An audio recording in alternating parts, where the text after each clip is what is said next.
Buenas noches. Un placer darle la bienvenida a Conversando con Humberto. Nuestro programa que ya se está regularizando. Hicimos uno el domingo en la noche, estamos haciendo otro hoy miércoles. O sea, ya estamos comenzando a regularizar nuestros programas. Así que son todos muy bienvenidos. Estoy tratando de ver. Maribel Cadet, muy bienvenida. Estoy tratando de ver si aparezco aquí en mi laptop. Vamos a ver si ya estoy apareciendo por aquí. Estoy transmitiendo en vivo. Perfecto, se escucha perfectamente bien. Bien, hoy tenemos un tema que para mí es interesante, es un tema que me llama mucho la atención. Tiene que ver con Europa. Yamil, muy bienvenida. Maribel, muy bienvenido. Maribel, muy bienvenida. ¿Quién más anda por aquí? Aparecen 5, pero a mí solamente me aparecen 2 aquí. Muchas veces a mí no me aparece toda la gente que está conectada. Ustedes saben que yo no soy un experto en tecnología, pero voy a tener que buscar a alguien que me ayude con eso. El tema de hoy es hierro y barro cocido, la supuesta debilidad europea. Así que yo le voy a pedir, Margarita Jiménez, mi hermana, muy bienvenida. Yo le voy a pedir que me permitan tener una breve palabra de oración y entonces nos dedicamos al estudio de lo que vamos a hacer en esta noche.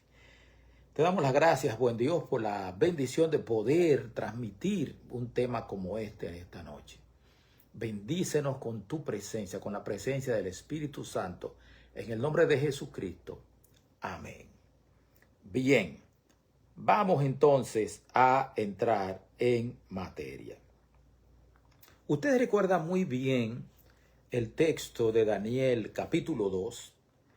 Daniel capítulo 2. Daniel, el joven hebreo que en el año 605 fue llevado cautivo a Babilonia junto con otra gente, mucha gente más se llevaron cautivos, posiblemente unas 10,000 personas se llevó Nabucodonosor, judíos llevados hacia Babilonia cautivos y con todos los varios vasos de los que estaban en el templo. Bien, allá Daniel entonces entró a trabajar, luego de 3 años de estudio, entró a trabajar en la corte de Nabucodonosor. En el capítulo 2 se narra un sueño que Dios le dio a Nabucodonosor donde hablaba de los eventos futuros. Después que pasara el reinado de Babilonia, después que Babilonia terminara de ser potencia mundial, qué potencia le seguiría y a esa quién más le seguiría. Manuel Abreu, un placer que estés por aquí. ¿Y quién más? Y en ese sueño, en el capítulo 2, versículos 41 hasta el 43, leemos lo siguiente. Y lo que viste de los pies y los dedos en parte de barro cocido de alfarero y en parte de hierro, será un reino dividido, más habrá en él algo de la fuerza del hierro. Así como viste hierro mezclado con barro cocido. Y por ser los dedos de los pies en parte de hierro y en parte de barro cocido, el reino será en parte fuerte y en parte frágil. Así como viste el hierro mezclado con barro, se mezclarán por medio de alianzas humanas, pero no se unirán el uno con el otro, como el hierro no se mezcla con el barro. Miren, la alta crítica, muchas buenas noches, mi líder Iván. La alta crítica ha dicho que el libro de Daniel no pudo haber sido escrito en el siglo V antes de Cristo, que no pudo ser escrito en el siglo VI, antes de Cristo, porque se entiende que son demasiado precisas las profecías y que eso se escribió alrededor del año 200 antes de Cristo, ya cuando el imperio griego o los reinos griegos iban declinando y se acercaba ya Roma al poder mundial. Los eruditos, la gente de la alta crítica, dicen que el problema es que habían 3 palabras griegas en el libro de Daniel, y que eso significaba que no pudo haberse escrito cuando los griegos no tenían todavía, no habían influido en toda la cultura de Mesopotamia, del cercano oriente y de todas partes. Las 3 palabras eran sinfonía, psalterion y quitar. El asunto es que estas palabras solamente aparecen en la versión griega, la 70, la Septuaginta, y aparece en otra versión más que no es ni la versión hebrea ni la versión aramea. Y ustedes saben que la versión aramea, Daniel se escribió en arameo y se escribió en hebreo. Son las lenguas en las cuales se escribieron. El arameo, la lengua de Caldea, de Babilonia, y el hebreo, la lengua de los judíos. Entonces, ahí se confunden porque piensan que fue que se escribió en griego. No se escribió en griego. Se escribió en hebreo y en arameo, pero la Septuaginta, que es la versión griega del Antiguo Testamento, se escribió alrededor del año 200 y por eso aparecen palabras griegas. En las versiones hebrea y aramea no hay palabras griegas. Aunque tampoco fuera de extrañar, porque los griegos vivían comerciando con todo el mundo. Eran como los fenicios que vivían comerciando en todo el Mediterráneo. Entonces, vamos entonces a hablar de Daniel 2, de los versículos 41 al 43. Los eruditos, los estudiosos, los teólogos y los historiadores, la gran mayoría coincide en que los pies, los dedos, los 10 dedos, representan a las 10 tribus bárbaras que constituyeron lo que ahora es. Janet Cadet, muy buenas noches, un placer. Saludo a tu esposo. Constituyen lo que ahora es Europa. Eso es lo que constituyen. Hay alguna gente que dice que no, pero el consenso de la mayoría es que los 10 dedos, en parte de hierro y en parte de barro cocido, constituyen lo que es la Europa actual. Ustedes saben que después del cuando terminó la Segunda Guerra Mundial, en el año de 1945, un nuevo orden mundial se estableció, los acuerdos de Bretton Woods, el Fondo Monetario Internacional, luego Naciones Unidas, la Declaración Universal de los Derechos Humanos, o sea, una estructura en la cual los Estados Unidos era la potencia, aunque tenía de frente a la Unión de Repúblicas Socialistas Soviéticas, los Estados Unidos, en lo que llamamos la Guerra Fría, los Estados Unidos eran la potencia. Pero parece que ese orden mundial pues está cambiando, y ahora nos encontramos con que Europa ya no cuenta con todo el respaldo que tenía antes de Estados Unidos.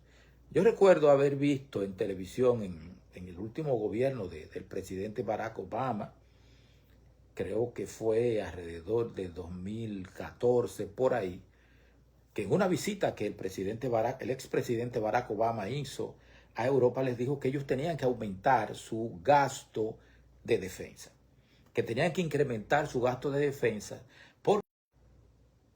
Pues sí,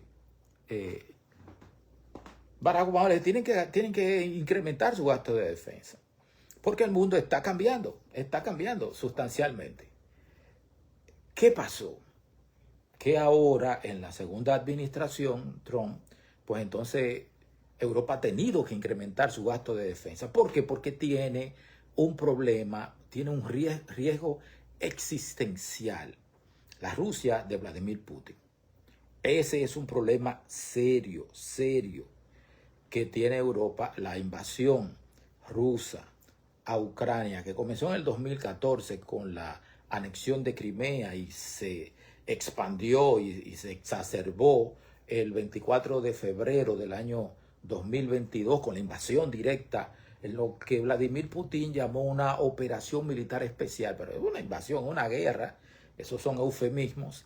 Pues entonces Europa se dio cuenta de que tenía un riesgo real, que enfrentaba un riesgo existencial, porque si Ucrania cae, entonces luego siguen los estados bálticos y cosas así. Sin embargo, nosotros estamos viendo que la respuesta europea ha sido lenta, a cuentagotas, como que no es una acción decisiva.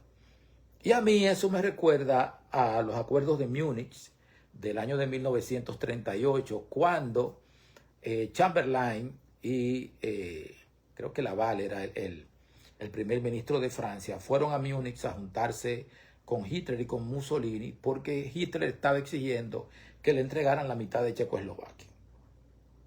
Se la entregaran, porque esa tierra le pertenecía, decía él, y Chamberlain y Laval, para no entrar en guerra, evitando una guerra, entonces se la cedieron. Todavía recuerdo, y lo he contado aquí muchísimas veces, a Chamberlain descendiendo del avión con un papel firmado por Hitler, donde éste se comprometía a no exigir nada más. El año siguiente, en septiembre del año siguiente, del 39, entonces, el 1 de septiembre, Hitler invadió a Polonia y siguió rodando por ahí, y en unos 2 meses ya había conquistado Francia, había conquistado los Países Bajos, Luxemburgo, había todo, prácticamente todo lo había conquistado en el 39, y Chamberlain se vio en la obligación de declarar la guerra. Adolfo Hitler decía que cedieron para evitar la guerra. No recuerdo bien el dicho, pero dice que tuvieron la guerra y perdieron la vergüenza. Tuvieron que pelear y pasar la vergüenza. Se equivocaron y llevaron a la muerte a casi 100 millones de personas. ¿Por qué Europa no ha reaccionado de manera fuerte, de manera conjunta, con respecto al el riesgo existencial, la amenaza existencial que tienen con Vladimir Putin? Bueno, en primer lugar, vamos a diferentes elementos que hacen que esto sea así. Esposa, muy bienvenida, buenas noches. Entonces, ustedes saben que Europa dependía antes del 24 de febrero del 22, dependía prácticamente para sus importaciones de energía, crudo, gas, carbón y todo eso, dependía de las importaciones rusas. Angela Merkel y los políticos alemanes se rindieron en los brazos de Vladimir Putin porque pensaban que Vladimir Putin nunca le iba a pedir otra cosa a cambio que no fuera que le pagaran el precio de lo que estaban pagando, de lo que estaban comprando.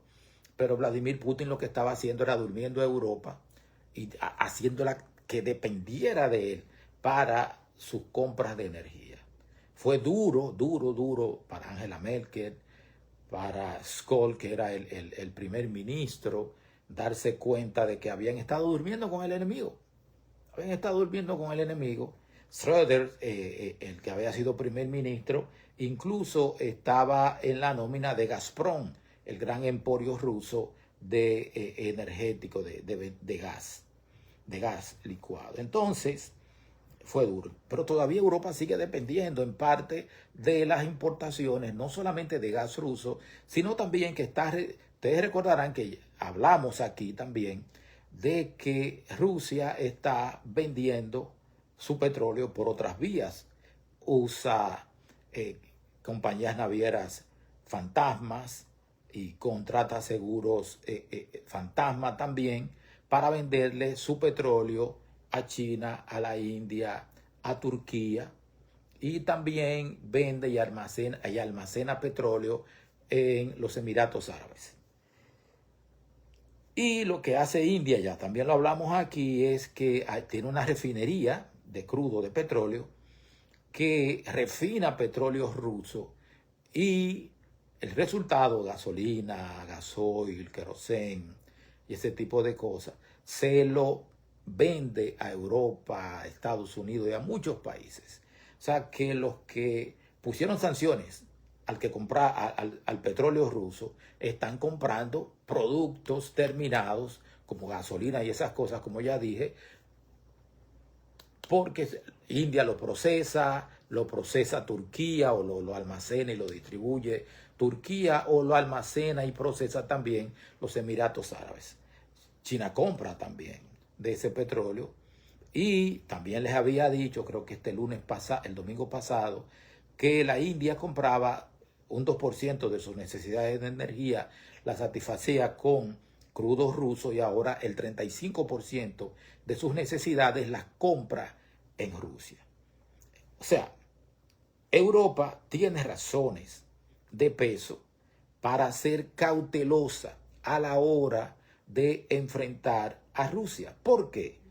Porque hubieron serios problemas económicos en Europa cuando Minerva Mejía, muy bienvenida. Hubieron serios problemas económicos en Europa cuando cortaron la compra de una gran cantidad de sus necesidades de energía en Rusia y comenzaron a comprarla en otros sitios. Se encareció el costo de la vida, subió la inflación y eso le dio poder político a partidos de extrema derecha en Alemania y en Francia, que a su vez son dependientes de Vladimir Putin, o sea, siguen a Vladimir Putin y están de acuerdo con sus políticas. Entonces, se cuida Europa por el impacto político que estas razones económicas pudieran tener, porque en las elecciones pueden voltearlo todo y hacer que los partidos asociados con Vladimir Putin ganen las elecciones. Hay otra cosa. Rusia puede tomar decisiones en una sola dirección y rápido. Bien rápido las puede tomar. Europa no, porque son 27 países independientes. La Unión Europea es una agrupación de estados independientes que han decidido colectivizar o poner bajo un solo régimen el comercio, la seguridad, han decidido poner también las relaciones exteriores, la agricultura y esas cosas, han decidido ponerlas en conjunto. Ustedes recordarán que para el año de 1950 se firmó el Tratado del Carbón y el Acero, que eran parte de lo que había provocado la Primera Guerra Mundial y la Segunda también. Entonces ellos decidieron poner todo bajo una administración común para evitar nuevas guerras en Europa. Y entre los países miembros de la Unión Europea no ha habido guerra desde el año de 1950. Cuando terminó la Segunda Guerra Mundial no ha habido más guerra. Estuvo la guerra de los Balcanes, pero ellos no son miembros de la Unión Europea. Entonces, tomar decisiones en Europa es complejo, porque son 27 estados que ven las cosas de manera diferente muchas veces. Por ejemplo, Norma Mar de Villamán, muy buenas noches. Por ejemplo, Polonia, los estados bálticos, Lituania, Estonia, Letonia, Finlandia y Suecia, ven la amenaza rusa bien cerca. Y para ellos eso es un asunto existencial y pronto. Pero, sin embargo, Alemania, Francia, España, Italia, no lo ven de esa manera, no lo ven tan inminente. Incluso hay miembros dentro de la Unión Europea, como Hungría, que son abiertamente pro-Putin. Entonces, en este tenor no se puede perder de vista lo que les dije ahorita. No se puede perder de vista que los partidos de oposición en Europa son en su mayoría rusófilos. O sea, les gusta la manera de gobernar poco democrática de Vladimir Putin. Hay otro aspecto también que hay que tomar en consideración. El mando ruso está hay un solo mando ruso. Hay un solo mando militar. Y las decisiones vienen de Putin y de ahí bajan. Es completamente vertical. En Europa hay 27 ejércitos. 27 ejércitos. Si bien están bajo la sombrilla de la OTAN, sin embargo, Europa no puede por sí solo, porque son 27 ejércitos dispersos. Dependen mucho del poder de fuego, de la logística y de la inteligencia de los Estados Unidos de Norteamérica. Mientras, buenas noches, Guillermo Morfe, mientras que el aparato productivo de Rusia ha sido convertido en una maquinaria de guerra con un mando político y militar unificado. Entonces, Europa no está unificada en este sentido. Lo que dijo Daniel en el capítulo 2 versículos 41 al 43, no están unificados, no se unirán, no están unidos. Aunque para algunas cosas sí están unidos, pero realmente no actúan generalmente como algo unido, como algo único. Por ejemplo, algunas cifras. El gasto militar anual de Europa ronda entre los 290 y los 310 mil millones de dólares, de euros. Los rusos gastan entre 100 y 110 mil millones, pero tienen un mando unificado. Mando unificado. El personal activo europeo no es tanto, pero anda como por 1.3 millones de efectivos, sin incluir las reservas. Y los rusos andan por 1.15 millones sin incluir las reservas. Sin incluir las reservas. Europa tiene en conjunto, si usted suma los tanques de Alemania, los tanques de Francia, los tanques de Italia, los tanques de Polonia, que están comprando muchísimos tanques K2 coreanos, los tanques españoles, tienen mucho más tanques. Voy a buscar la cifra que aquí la tengo. Tiene mucho más, pero mucho más tanques que los rusos. Voy aquí con el factor militar. Por ejemplo, Europa tiene entre 5.500 y 6.000 tanques. Hay que ver la calidad y la modernización, que pueden ser muy dispares, pero los rusos solamente tienen entre 3.300 y 3.500, pero están fabricando tanques a todo lo que da. Sin embargo, Europa también fabrica tanques, pero reducido. Rheinmetall en Alemania, los franceses fabrican unos tanques carísimos, los Leclerc son caros, tienen los AMX 30 y más adelantados que eso, pero son muy lentos en la fabricación. Europa tiene unos 20.000 vehículos blindados y Rusia tiene unos 14.000.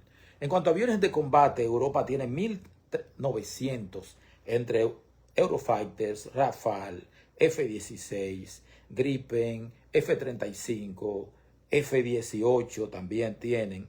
Y los rusos tienen 1.500 entre Su-27, 30, 35, MiG-29, Su-34, Su-35, Su-57. O sea, pero tiene menos. Y Europa tiene más fragatas, más destructores y más portaaviones que Rusia. Por ejemplo, entre fragatas y destructores, Europa tiene entre 80 y 90. Y Rusia tiene entre 30 y 35. Y el único portaaviones que Rusia tiene, el almirante Kuznetsov, no sirve para nada. Y sin embargo, Europa tiene como 6. El Reino Unido, que no es parte de Europa ya, pero se asocia militarmente con ellos, tiene 2 portaaviones muy modernos, aunque no son nucleares. Francia sí tiene portaaviones y Italia tiene 2 y creo que está construyendo el tercero. España también tiene 1 o tiene 2. O sea que donde sí le lleva la milla a Rusia a Europa es en armas nucleares, tiene unas 6.000, mientras que Europa, el Reino Unido tienen unas 500 cabezas nucleares, y en submarinos. Los submarinos, Rusia tiene unos 70 submarinos y Europa en conjunto tiene unos 60. El gasto militar, como ya les dije, europeo es mucho mayor, pero está disperso, muy disperso. República Dominicana tiene 6 tucanos, y ahora está ensamblando aviones, Manuel. Ensamblando aviones. Lo que pasa es que nosotros no tenemos el riesgo existencial que tiene Europa. Entonces, volvemos, ya habiéndole dado ese dato, seguimos entonces. En Europa el apoyo a Ucrania se mantiene alto, más del 50%. Sin embargo, cuando los temas duran tanto tiempo como como el tema, porque comenzó en el 2022, estamos en el 2025, se produce un agotamiento, la gente se cansa del tema, debido también al impacto económico causado por las sanciones a Rusia, que también ha impactado el mercado energético europeo, como les dije. Entonces, también este tema divide a Europa en los tiempos de las elecciones, y hay tiempo de elecciones ahora. Y bueno, el partido, la CDU, ministro Richard Paredes, muy bienvenido, la CDU, el partido de Angela Merkel, que fue el que ganó ahora, un partido de centro derecha, ganó peleando, natagueando. ¿Por qué? Porque la extrema derecha y la extrema izquierda son amenazas reales para la democracia europea. Yo estaba viendo un documental acerca de cómo Hitler llegó al poder. Y Adolfo Hitler dijo, vamos a llegar al poder por medios legales. Pero cuando lleguemos al poder por medios legales, inmediatamente vamos a desmantelar ese aparato y nos vamos a quedar en el poder. Y Hitler salió del poder, viene a nutrirse, muchas gracias, ministro. Hitler salió del poder, fue como los satacocotes, que es con candela que hay que despegarlo. Fue a tiros y muchos muertos y mucha destrucción para poder vencer a Adolfo Hitler. Además, Europa sabe que si Putin y Trump se ponen de acuerdo para decidir la suerte de Ucrania sin la presencia de Ucrania y de Europa, se van a ver frente a un fait accompli, un hecho consumado. Y eso va a ser un peligro inmenso para ellos.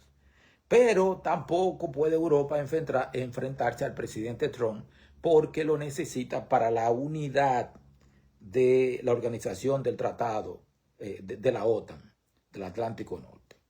O sea que Europa está en una situación que si hago es malo y si no hago es peor. Es una situación muy difícil. Y también están pendientes de las decisiones que el presidente Trump pudiera tener. ¿Qué puede hacer Europa? Y creo que ya me he extendido mucho, esto es media hora, pero tengo que decir lo siguiente. Bien, Europa debería volver a rearmar a Ucrania. Los rusos están avanzando, tienen una ofensiva tesa que le ha ganado mucho terreno. Yo leí en un artículo de prensa hoy, no recuerdo bien, que ellos quieren 30% más del terreno que tienen. Ellos quieren más tierra ucraniana. Y quieren el Donbass porque ahí hay muchos minerales y mucha riqueza. Y ellos quieren esa zona, Rusia quiere esa zona para ellos y dejar a Ucrania sola. Pero, imagínense, eso no se puede. Europa tiene un fondo de 50.000 millones de euros para ser utilizado apoyando a Ucrania y tienen que desembolsarlo antes de que esto llegue al final. Stephanie Lundi, muy bienvenida. Tienen que otra vez reactivar la iniciativa checa de municiones de 155 milímetros, de 122 milímetros, de múltiples fuentes y emparejar entregas con interceptores Patriot, IRIS-T y repuestos de radares. También deberían hacer una campaña mediática en que no debe haber un acuerdo sin Ucrania y sin que Europa también esté presente. Anunciar más sanciones contra Rusia. Y no solamente sanciones y no sancionar a los que están procesando, comprando y distribuyendo petróleo ruso. Aunque eso va a ser un lío con los precios del petróleo. Hay algo muy bueno que el presidente Trump ha hecho, es lograr que Arabia Saudita incremente su producción de petróleo y su venta. Y eso ha mantenido los precios relativamente estables, en baja, no en alta. Y eso beneficia grandemente a la economía. Entonces, Europa necesita verse fuerte, pero se está viendo débil. Porque eso fue lo que Daniel dijo en el año, ¿qué le digo? 598, por ahí. Antes de Cristo, Daniel lo dijo. En parte de hierro y en parte de barro cocido. No se unirán. Esa es la situación. Es la situación que Europa está viviendo ahora. Una situación sumamente difícil. Entonces Europa debe dejar de parecer dubitativa, débil y dependiente y mostrar posiciones en todo lo relativo, o sea, tomar posiciones, avanzar en todo lo relativo a un tema tan vital. Exacto, lo que tiene que ser, será. Dios al control, sí, pero el asunto es, Manuel, que no es que Dios tomó una decisión, no, que Europa sea débil. Lo que yo entiendo desde el punto de vista de la vista mía,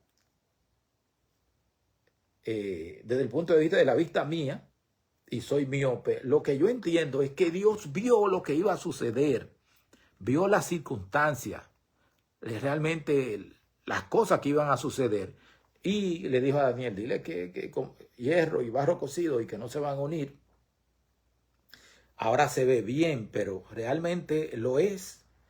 Bueno, ya había dicho, Pastor había mencionado aquí la cantidad de tanques. Tiene mucho más tanques que Rusia, tiene mucho más aviones que Rusia, tiene más fragatas, destructores, portaaviones que Rusia, tiene más tropas que Rusia y más reservas.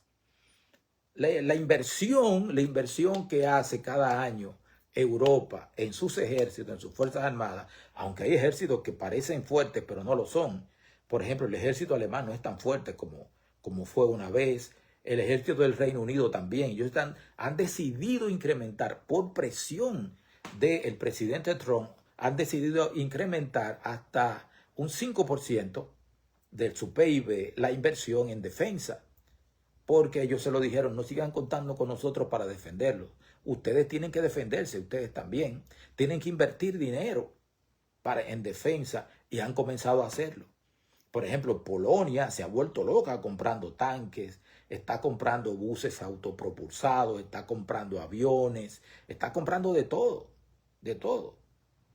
Pero Polonia es un país y en estos días, hace un par de meses, hubo elecciones para elegir al presidente. Sabe que es una democracia parlamentaria que tiene presidente y tiene primer ministro. Y quien ganó la presidencia fue un ultraderechista que es admirador de Vladimir Putin. O sea que realmente la guerra que Putin hace contra Europa es más una guerra psicológica y política que militar. Está probando en Ucrania a ver si se le da para entonces recuperarse del hoyo económico y de la cantidad de gente que ha perdido en la guerra ucraniana y de equipos que ha perdido, para entonces avanzar. Yo creo que va a avanzar hacia los estados bálticos. Como les dije ahorita, les recordé los acuerdos de Múnich. No acabarán con nada ni nadie por más poder armado que presenten. El fin lo pondrá el Dios eterno. A eso es que me refiero. Yo entiendo lo que tú dices, Manuel. Ahora oye lo que yo te estoy diciendo. No es que Dios tomó una decisión de que va a ser así. Es que Dios vio las circunstancias en las cuales los líderes europeos se iban a ver ahora. Se iban a ver ahora. Por ejemplo, Hitler dijo en 1938 que él no quería que Dios interviniera. Que Dios no interviniera. No quería que Dios interviniera y que se quitara del medio porque él iba a avanzar. Iba a hacer lo que fuera y terminó destrozado. Se suicidó. Mató a su mujer, se mató él. Goebbels mató a su mujer, mató a sus hijos y se mató él. O sea, así terminaron. Ese es el key del asunto. Por eso hay que profundizar en esto. ¿Qué va a suceder? Sabemos que no se unirán, pero eso no significa que no van a luchar. Por ejemplo, yo estuve escuchando a un historiador que me fascina cuando habla de historia. Cuando habla de política actual, no me fascina. Victor David Jansen es un historiador del Brookings Institute, que da clase también en Princeton, da clase en Harvard y da clase en Stanford. O sea, un cerebro. Hablando acerca de las circunstancias que llevaron. ¿Me escuchan? El internet.